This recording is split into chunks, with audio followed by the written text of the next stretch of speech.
আসসালামু আলাইকুম। সবাইকে ধন্যবাদ এবং শুভেচ্ছা অভিনন্দন।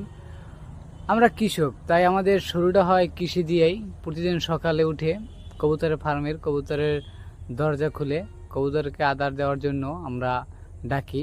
তো দেখেন, আলহামদুলিল্লাহ আমার কবুতরগুলো খুব সুস্থ আছে।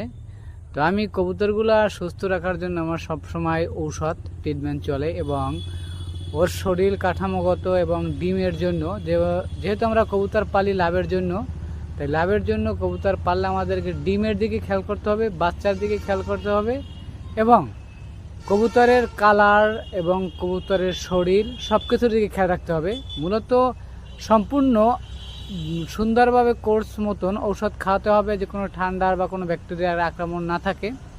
তো এই জন্য আমার ফার্মের কবুতরগুলা খুবই সুস্থ আছে এবং সবল আছে।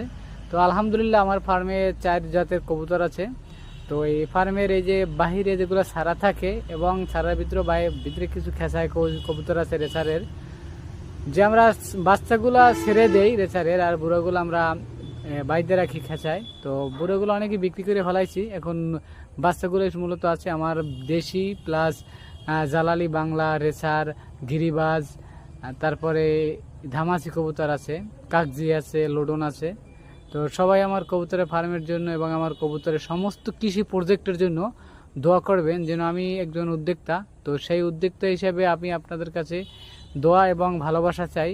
সবাই আমার পাশে থাকবেন, এবং কবুতরের যদি কোনো রোগ সংক্রান্ত সমস্যায় থাকেন আমার সাথে যোগাযোগ করবেন স্ক্রিনে দেওয়া নাম্বারে।